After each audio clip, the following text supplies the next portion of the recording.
بسم اللہ الرحمن الرحیم وقال اللہ سبحانہ وتعالی وما الحیاة الدنیا الا متاع الغرور صدق اللہ العظیم۔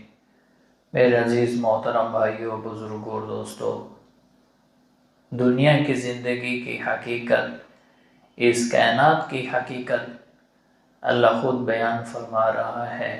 جو خالق کائنات ہے، جو اس ساری کائنات کو بنانے والا ہے، وہ فرما رہا ہے وَمَا الْحَيَاةُ الدُّنْيَا إِلَّا مَتَاعُ الْغُرُورِ، یہ دنیا کی زندگی، یہ دنیا دھوکے کا گھر ہے، اس کے علاوہ اور کچھ نہیں۔ یہ دنیا دھوکہ ہے۔ تو آج ہم سارے دھوکے میں پڑے ہوئے ہیں۔ جس طرح ایک شخص خواب دیکھتا ہے، خواب کے اندر وہ دیکھتا ہے کہ میں بہت امیر ہو گیا ہوں اور میرے بڑے بڑے بنگلے ہیں، بڑی بڑی گاڑیاں ہیں، پیسہ ہے اور ہر خواہش پوری ہے میری۔ تو وہ خواب کے اندر ساری چیزیں دیکھتا ہے اور سوچ رہا ہوتا ہے کہ میں بہت امیر ہو گیا۔ جب خواب ختم ہوتا ہے، آنکھ کھلتی ہے، تو پھر کہتا ہے اوہو یار، یہ تو میں خواب دیکھ رہا تھا، پتہ ہی نہیں چلا۔ تو میرے عزیزو، دنیا کی زندگی بھی ایک خواب ہے جو ہم گزار رہے ہیں۔ تو موت جب آئے گی تو وہ پھر انسان کہے گا اوہو میں نے کیا کیا، میں دنیا کی زندگی میں مال بنانے میں لگا رہا اور دنیا میں بنگلے بنائے، کوٹھیاں، گاڑیاں اور یہ چیزوں میں بنانے میں لگا رہا، اور آخرت کے لیے میں نے تو کچھ بنایا ہی نہیں ہے۔ تو وہ پھر پریشان ہوگا، غم زدہ ہوگا۔ اس کی ایک مثال ہارون بادشاہ تھا اور بہلول رحمہ اللہ تعالی کے ساتھ۔ بہلول ایک اللہ والے تھے، بزرگ تھے، اور ان کی جو زندگی تھی عبادت میں، ریاضت میں، دعوت میں، لوگوں کو اللہ کی طرف بلانے میں، اللہ کی یاد میں، غور و فکر کرنے میں، ان چیزوں میں لگ گئے۔ اور اللہ والے بھی تھے۔ ہارون رشید ان کے ساتھ کبھی کبھی مذاق بھی اڑایا کرتے تھے۔ تو ہارون رشید نے اس کی حالت دیکھی کہ نہ کوئی اچھا پہننے کے لیے ہے، نہ گھر ہے، نہ کوئی کاروبار ہے، نہ کچھ اچھا کھانے کے لیے، نہ پینے کے لیے، نہ رہنے کے لیے۔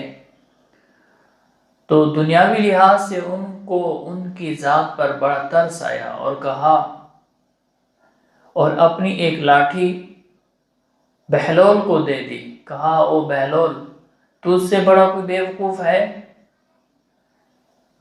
کہا کہ اگر تجھ سے بڑا بیوقوف اگر تجھے ملے تو یہ لاٹھی اس کو دے دینا۔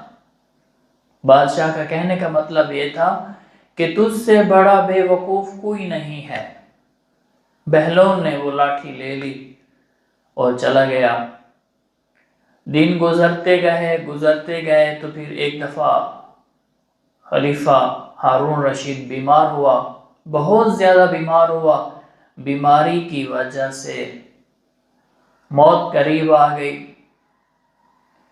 تو لوگ آنے لگے عیادت کے لیے، تو بہلول بھی آئے۔ تو پوچھا بہلول نے خلیفہ ہارون رشید بادشاہ، آپ کا کیا حال ہے؟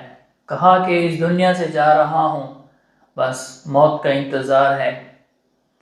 تو بہلول نے کہا جب تم کسی سفر کے لیے جایا کرتے تھے تو ہزاروں گھوڑے آپ پہلے بھیج دیا کرتے تھے، ہزاروں فوج کے دستے آپ کے پہلے جایا کرتے تھے، ہزاروں خادم آپ کے پہلے جایا کرتے تھے، اور آپ کے لیے راستہ بھی سنوارا جاتا تھا، اور راستے کے اندر قالین بھی بچھایا جاتا تھا، اور شاہی سواری ہوا کرتی تھی، اور فوج کے دستے آپ کے آگے بھی ہوتے تھے، آپ کے دائیں بائیں بھی ہوتے تھے، اور آپ کے پیچھے بھی ہوتے تھے۔ جس جگہ آپ جا رہے ہوتے تھے وہاں پر اعلیٰ قسم کے کھانے آپ کے لیے بنایا کرتے تھے، اور وہاں پر جا کر آپ آرام کرتے، ٹھہرتے، اس جگہ کو دیکھتے اور وہاں پر چند دن گزارتے۔ تو اتنی آپ فکر کرتے وہاں پر جانے کے لیے. ابھی تو مر رہا ہے، مرنے کے بعد تو قبر میں جا رہا ہے، تو وہاں پر کتنے دستے آپ نے بھیجے، کتنے فوجوں کو بھیجا، کتنے کوک کو بھیجا کہ وہ آپ کا کھانا تیار کریں، باورچیوں کو بھیجا. اور اسی طرح وہ گنواتے گئے. تو وہ بادشاہ تو ہکا بکا رہ گیا، کہا نہیں میں نے تو کچھ بھی نہیں بھیجا، میں نے تو وہاں آخرت کے لیے جہاں پر ہمیشہ ہمیشہ رہنا تھا، میں نے تو کچھ بھی نہیں بھیجا.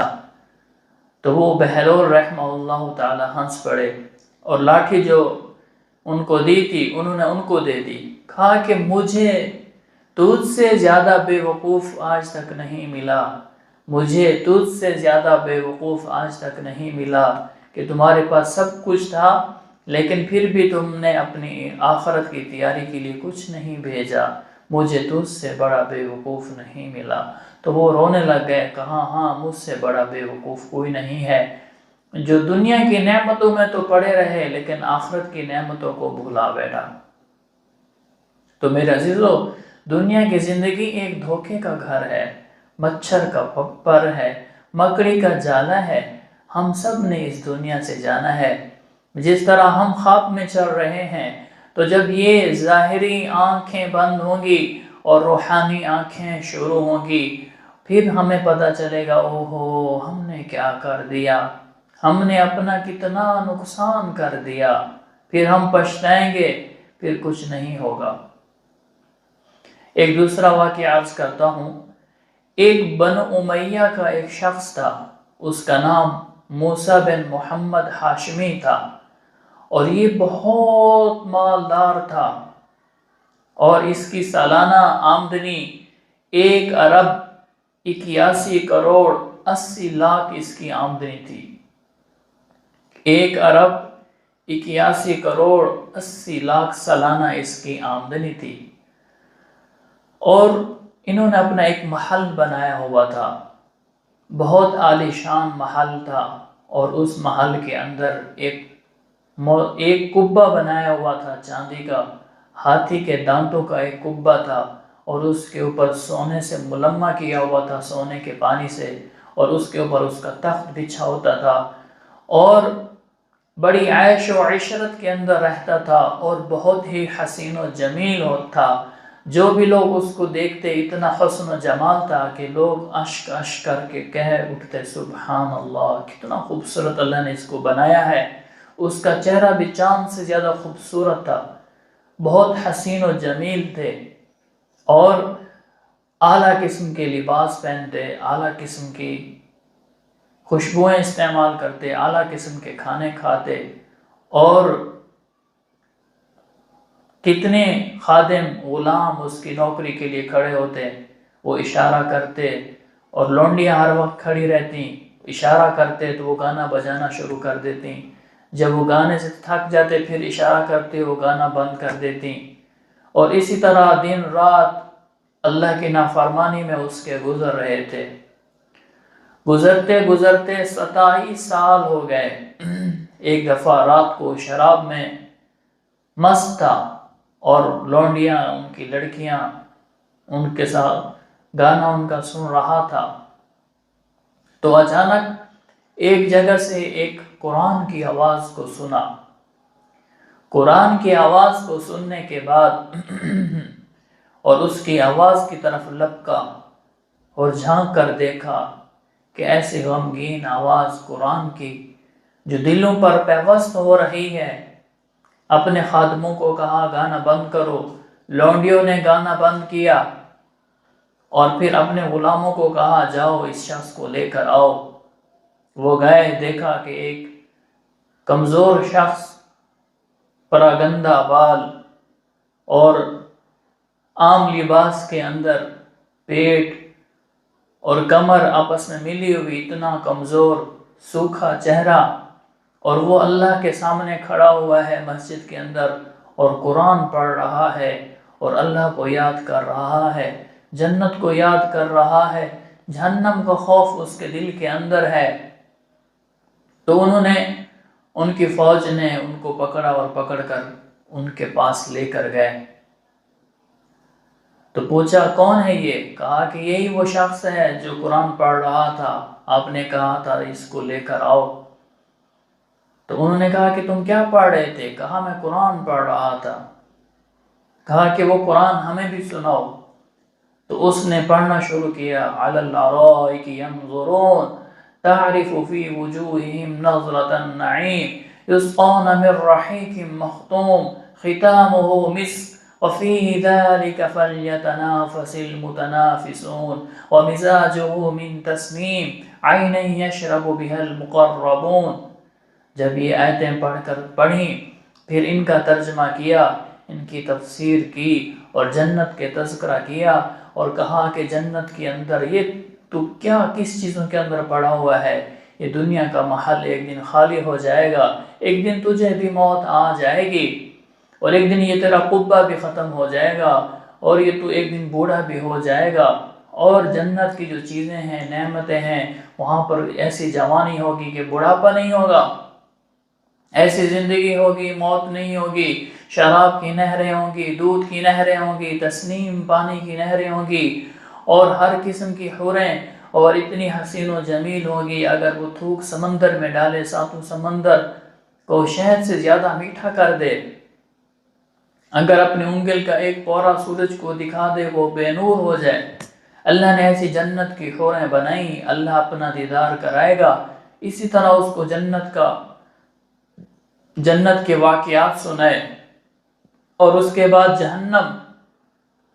جہنمیوں کے واقعات سنائے کہ جو اللہ کے نافرمانی کرتے کرتے مریں گے اور وہ جہنم میں جائیں گے، اور وہ آگ کے اندر وہ جلتے رہیں گے، اور ان کا پینا کیا ہوگا؟ ان کا پینا خون ہوگا، پیپ ہوگی، گرم کھولتا ہوا پانی ہوگا۔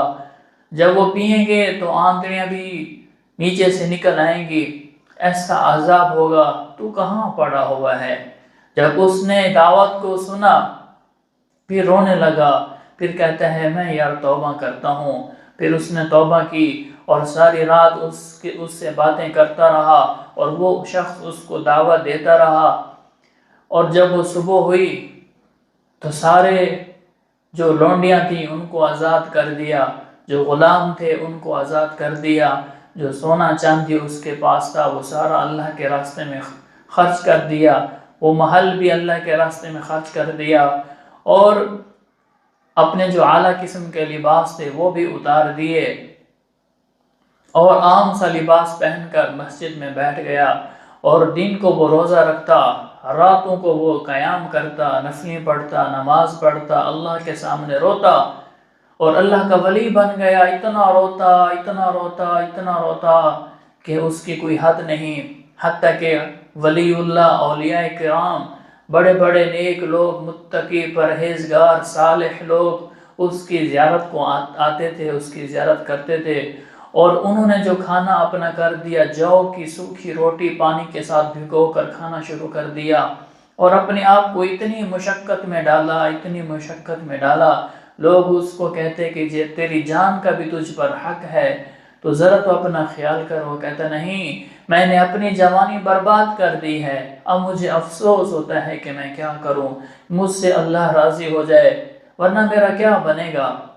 ایسا اللہ کی طرف اس کا قرب ہو گیا، اللہ کی معرفت مل گئی، اللہ کا عشق اور جنت کا شوق پیدا ہو گیا کہ میں جنت میں چلا جاؤں، میں جہنم میں جانے سے بچ جاؤں۔ جنت کا ایسا شوق پیدا ہوا، اور پھر عمرہ کے لیے مکہ مکرمہ گیا اور وہیں پر عمرہ کیا، اور روتا تھا، اللہ سے دعائیں کرتا تھا۔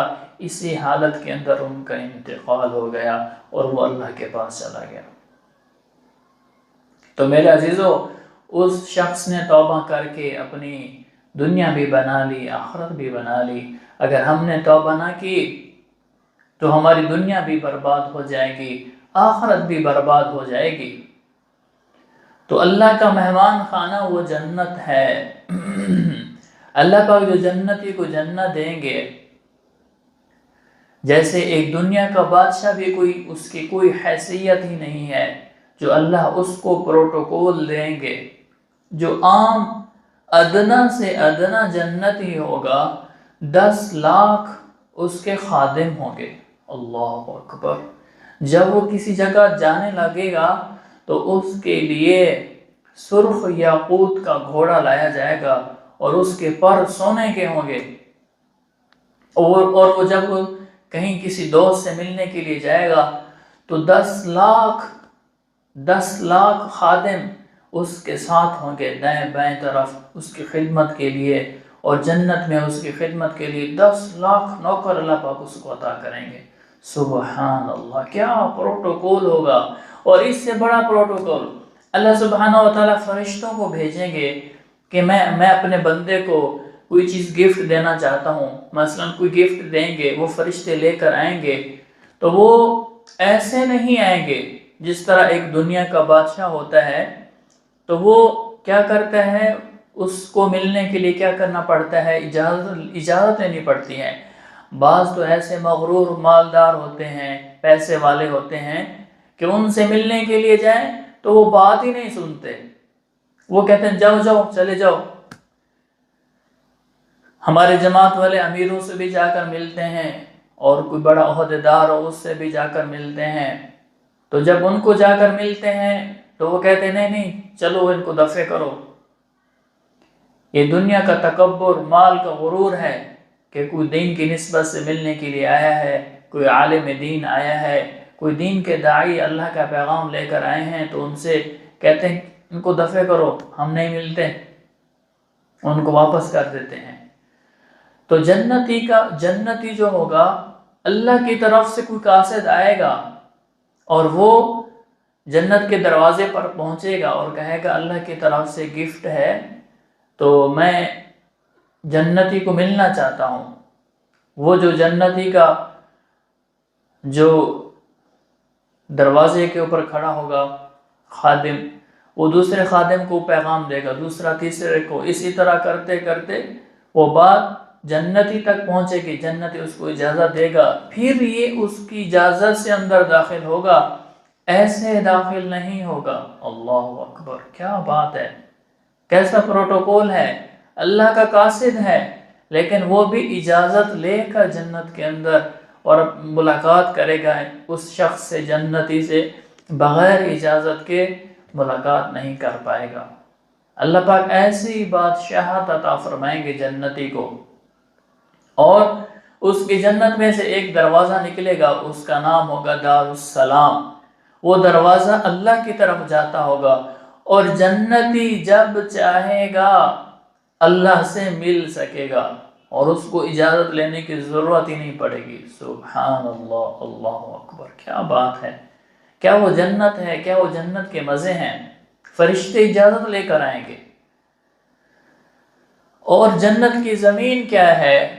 جنت کی زمین کو اللہ کے حبیب صلی اللہ علیہ وسلم کی حدیث ہے کہ جنت کی زمین چاندی کی ہے اور اس کے اوپر جو مٹی ہے وہ کستوری، سفید کستوری کی ہے، جو سفید ہے، نرم و ملائم ہے اور روشن ہے۔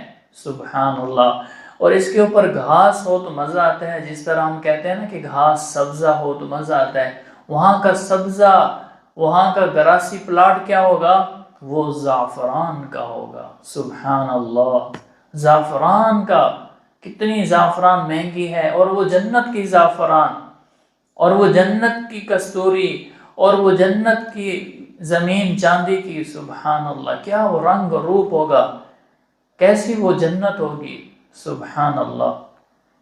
تو جنت کی زمین چاندی کی اور مٹی کستوری کی اور اس کی گھاس زعفران کی ہوگی۔ سبحان اللہ۔ اور جنت میں نہ سردی کا عذاب ہوگا نہ گرمی کا عذاب ہوگا۔ ابھی سردیاں آ گئی ہیں تو انسان تھر تھرا رہے ہیں، نہانے کی حاجت پڑتی ہے تو بندہ کہتا ہے سردی ہے میں نہیں نہاتا، اور سردی لگ رہی ہے سویٹر پہن رہے ہیں، چادریں پہن رہے ہیں۔ اور جنت کے اندر نہ سردی ہوگی اور نہ گرمی ہوگی۔ گرمی بھی انسان کو اکتا دیتی ہے، ہر وقت پسینے پہ پسینے نکل رہے ہیں، انسان باہر نکل ہی نہیں سکتا، سورج کی تپش اتنی ہوتی ہے۔ اور نہ سردی کا عذاب ہوگا نہ گرمی کا عذاب ہوگا۔